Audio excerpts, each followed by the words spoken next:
Olá, gente, vamos para a nossa aulinha. Nossa primeira aula vai ser sobre reações químicas. Eu estou no livro de vocês, página 232. Para a gente começar, vamos lá. Lembrando que tudo que está no slide é para ser copiado no caderno, tá? A pintura corporal faz parte da cultura de muitos povos indígenas. Ela é utilizada em comemoração, preparação para cerimônias, caça, para indicar posição social na tribo, entre outras coisas. Para fazer as pinturas corporais, os indígenas extraem corantes de diferentes plantas, como o urucum, extrai-se um corante vermelho obtido na trituração e fervura das sementes. Do fruto do genipapo extrai-se a genipina, um corante que, após ser aplicado, reage com as proteínas da pele e adquire uma coloração escura. Número 1. O que acontece para que a genipina fique escura? Ela reage com as proteínas presentes na pele, que foi, né, que a gente acabou de ler. Embaixo, como vimos anteriormente, sublinha, a matéria pode sofrer transformações nas quais as substâncias não são modificadas para a formação de outras, ou seja, pode sofrer transformações físicas. Agora, mas, além das transformações físicas, a matéria pode sofrer transformações químicas. Um exemplo desse tipo de transformação pode ser observado com a pintura corporal dos indígenas. Nessa situação, duas substâncias reagiram entre si, a genipina e a proteína da pele, formando uma nova substância de coloração escura. Esse é o exemplo de transformação química chamada de reação química. Número 2. O que aconteceu entre a genipina e as proteínas da pele? Aconteceu uma reação química. Sublinha.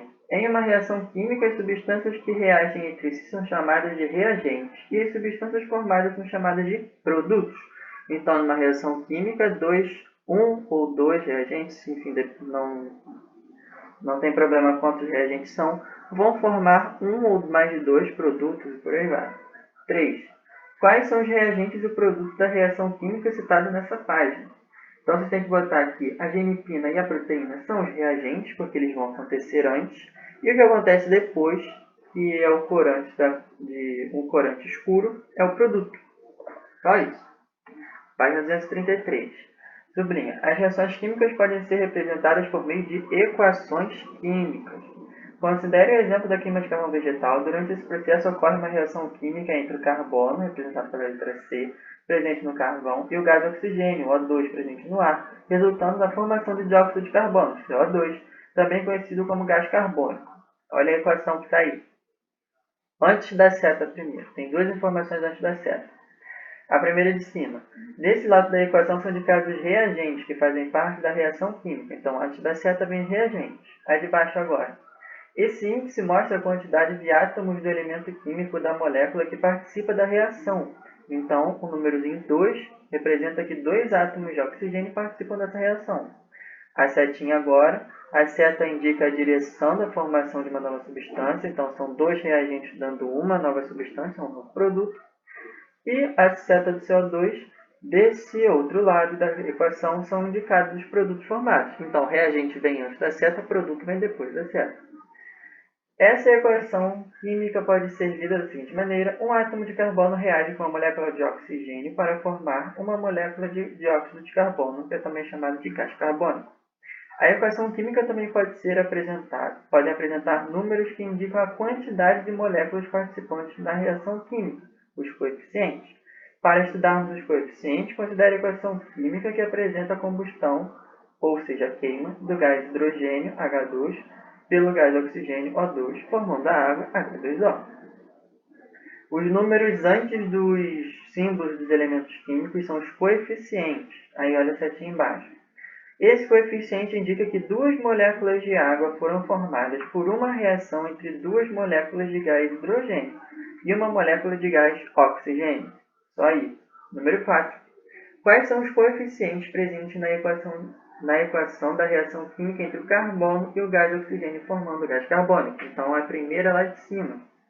O coeficiente do carbono só botar aqui é 1, o coeficiente do oxigênio só botar aqui é 1, e o coeficiente do gás carbônico é 1 também, porque como não tem nenhuma letrinha, só indica que é o número 1.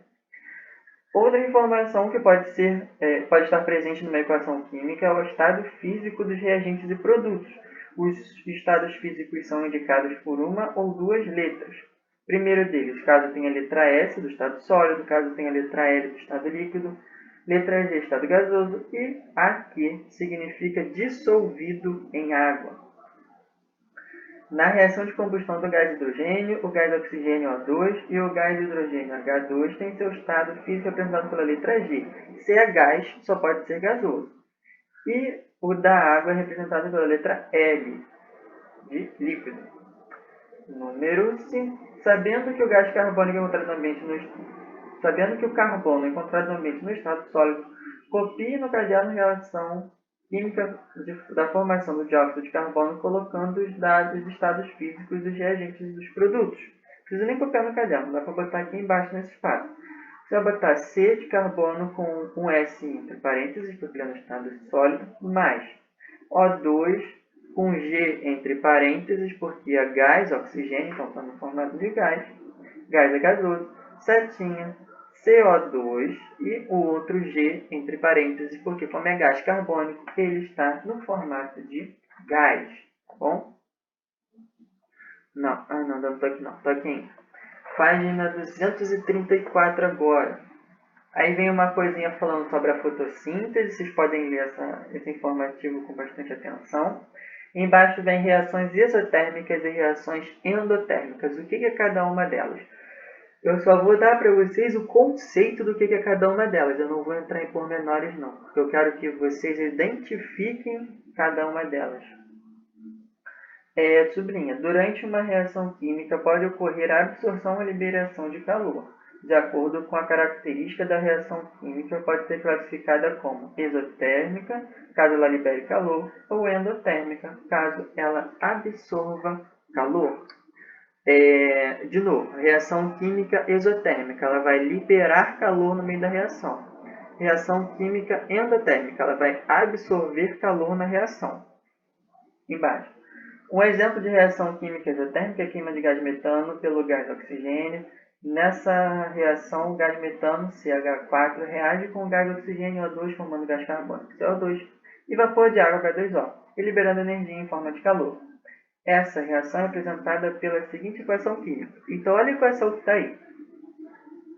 CH4 mais 2O2 reagindo, formando CO2 mais 2H2O. E mais calor. Esse mais calor que está no final indica que ela liberou calor. Indica que a reação química no final teve uma liberação de calor, se classificando como exotérmica. Um exemplo de reação química endotérmica é o processo de calcinação do carbono de cálcio, CaCO3, conhecido como calcário, para obtenção do dióxido de cálcio, CaO, conhecido como cal virgem ou cal viva. Isso é muito utilizado em construção. A calcinação é um tratamento térmico que ocorre em fornos e libera gás carbônico, CO2. Para que essa reação ocorra, é necessária a absorção de calor. Então, antes da seta, o carbonato de cálcio, que é chamado também de calcário, absorve calor, o calor está em cima da seta. Quando ele está em cima da seta, quer dizer que absorveu calor para a reação acontecer, tá?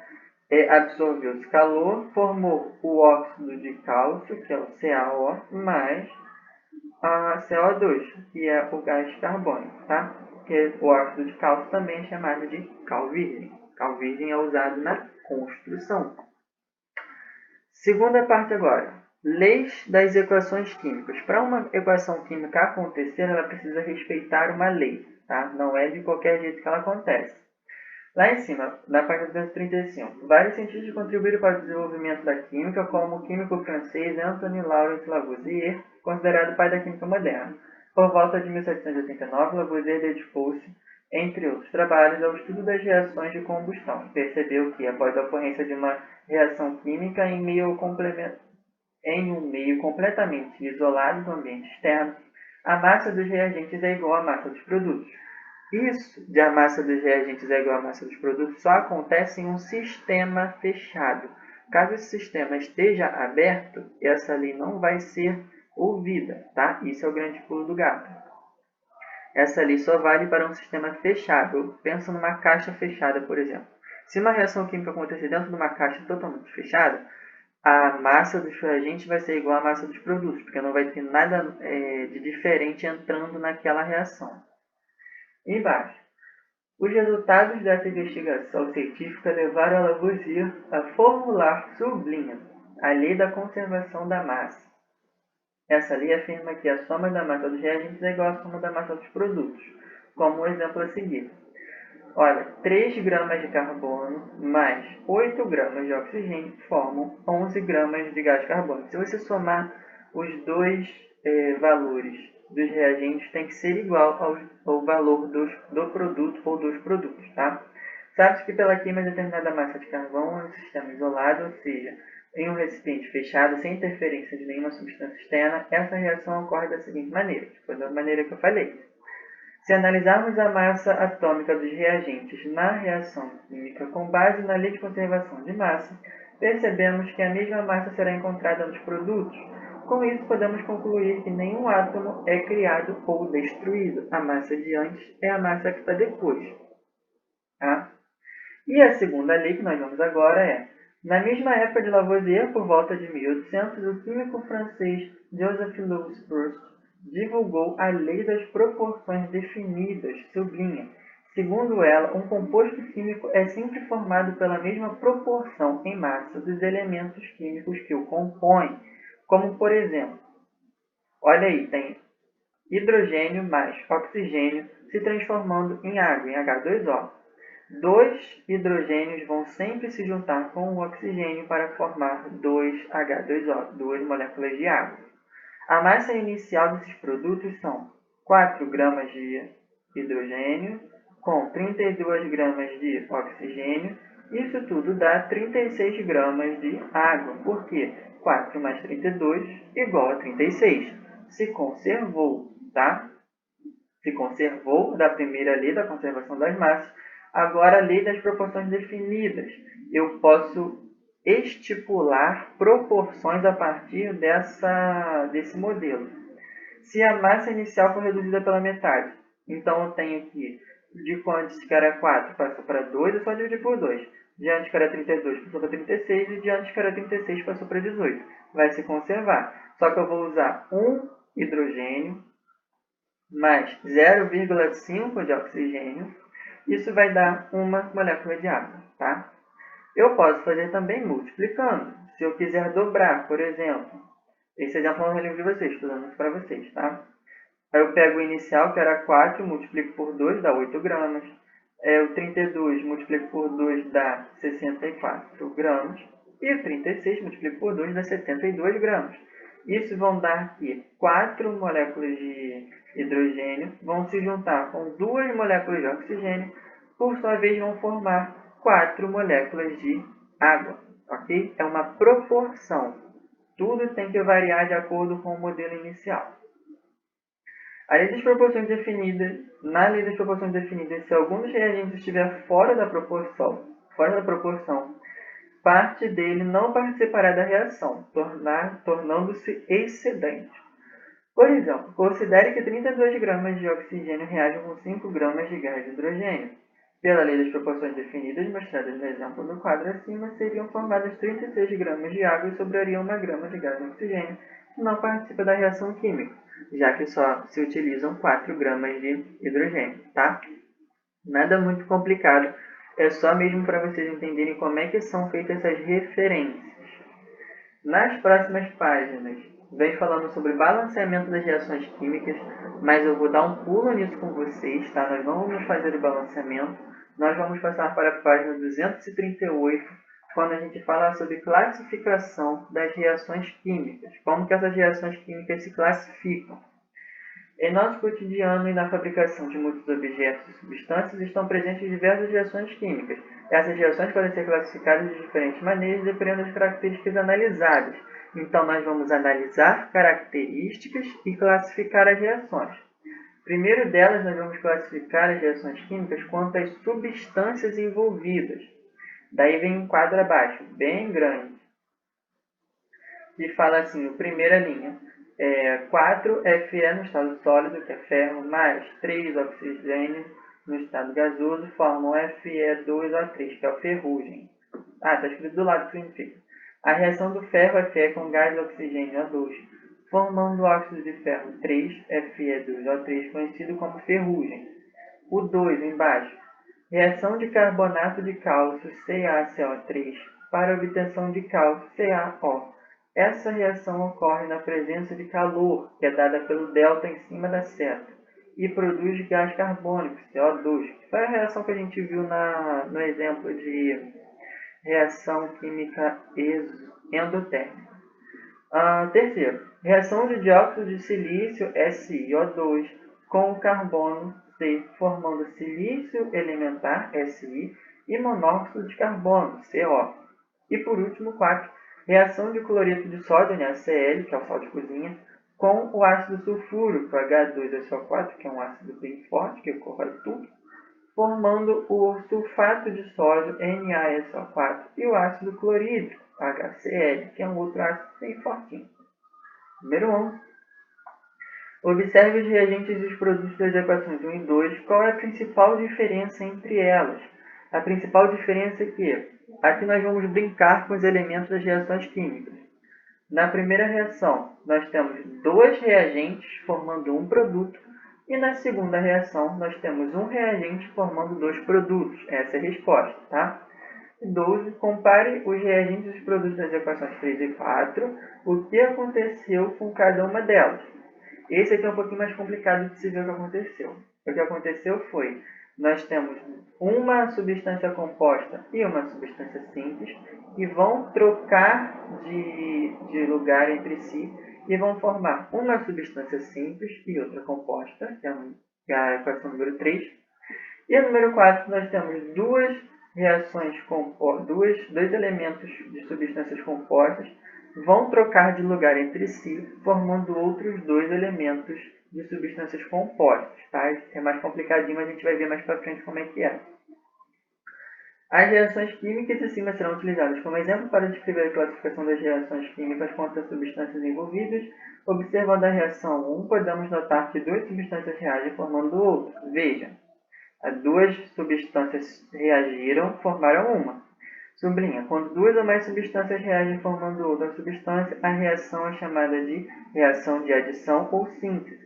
Ela pode ser representada pela seguinte expressão, A mais B formando C, na qual A e B são substâncias simples, podem ser substâncias simples ou compostas, mas o produto delas vai ser sempre uma só. 13. Identifique os reagentes A e B e o produto C na reação 1. O A vai ser o Fe, o B vai ser o O2 e o C vai ser o Fe2, O3. Tá? A primeira e a segunda são as mais facilzinhas de ver. Vamos para a segunda agora. Observando a reação 2, podemos notar que uma substância é composta é decomposta em 2 substâncias. Então, nós temos uma substância composta sendo decomposta em outras 2. Sublinha, quando uma substância é decomposta em 2 ou mais substâncias, ocorre uma reação de decomposição ou análise. Ela pode ser representada pela expressão A, dando B mais C, no qual B e C podem ser substâncias simples ou compostas, mas elas vão sempre sair dos reagentes, do A. 14. Para identificar os reagentes A, o reagente A e os produtos B e C na equação 2. O reagente A vai ser o CaCO3, o produto B, o primeiro produto B vai ser CaO e o segundo produto C vai ser o CO2. Terceira situação, observando a equação química 3, podemos notar que ocorre uma substituição de um elemento de uma substância composta pelo elemento de uma substância simples. A substância composta troca de lugar com a substância simples.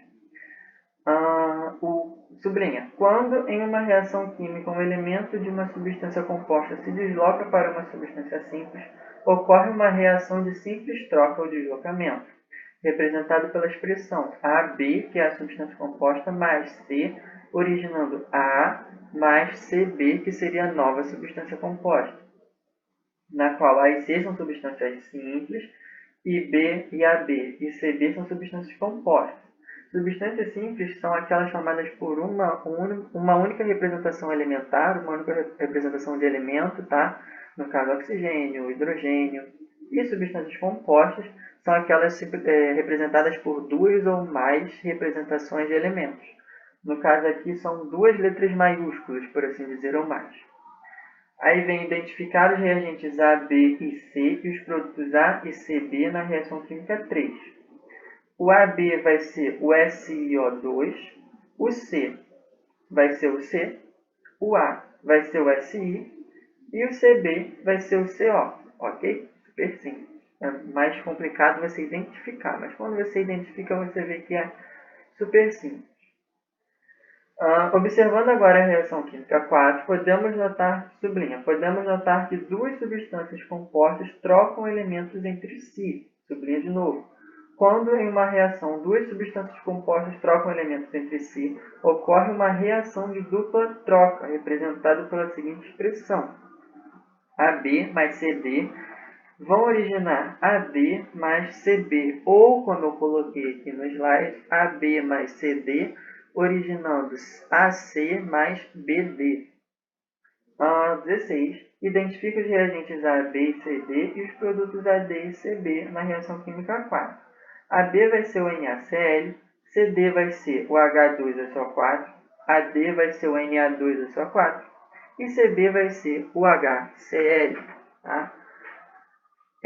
Nada de muito complicado, é mais difícil mesmo vocês pegarem um jeito e representar isso de uma forma que saia da equação química, tá? Página 240, vem outra classificação das reações químicas de reversibilidade, mas eu não vou entrar nesse assunto também. Nós vamos agora para a página 241, quando fala sobre os fatores que influenciam a velocidade de uma reação química. São só 3 fatores que nós vamos estudar. Alguns deles são até bem... deixa eu beber água, rapidinho.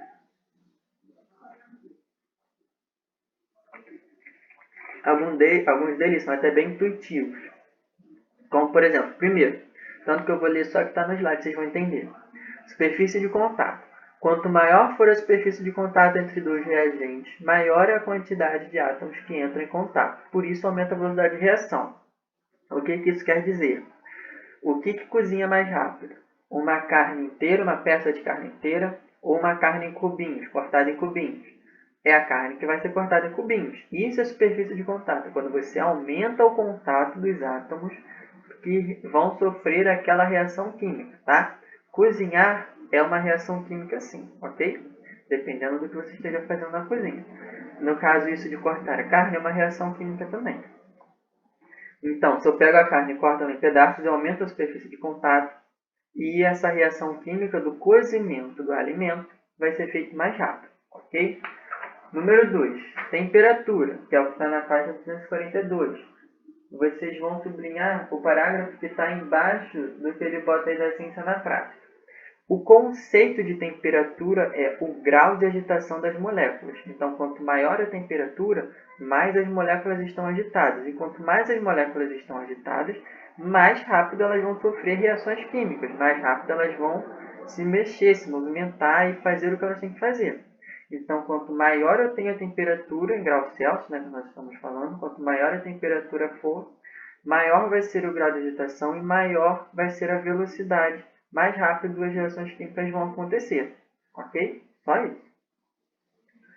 Vamos agora para a página 243, que fala do terceiro, que é a presença de um catalisador que ele colocou. Agora nós vamos ler para entender, porque isso não é tão intuitivo assim. Acho que vocês não conhecem o que é um catalisador. Uma reação química também pode ter sua velocidade alterada pela presença de catalisadores, sublinha, que são substâncias capazes de alterar a velocidade das reações químicas, mas não fazem parte dela. Ou seja, os catalisadores não atuam nem como reagentes, nem como produtos, e podem ser recuperados ao final de uma reação química. Catalisador é uma substância que você adiciona na reação química, e essa substância vai aumentar a velocidade daquela reação. Um exemplo disso prático é como se fosse um estímulo. Um exemplo que eu pensei nisso são as enzimas do nosso corpo para fazer a digestão. A nossa digestão normalmente ela demora para acontecer, demora muitas horas, só que algumas enzimas aceleram esse processo natural. E outra coisa que acontece é quando a gente precisa de vitamina D. Quando a gente precisa de vitamina D, é sempre recomendado a gente tomar um pouquinho de sol. Porque quando a gente toma um pouquinho de sol, a produção de vitamina D pelo nosso corpo se acelera.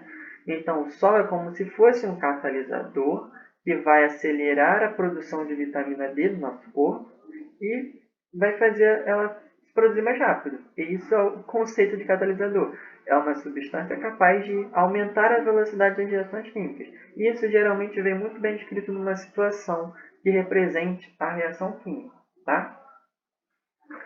Deixa eu ver, acabamos a matéria por aqui, tá? De química, páginas 246, 47, pode fazer para casa. Tem pouquinho do exercício, só tem 2 páginas. Ok? Eu fico por aqui e tchau, tchau.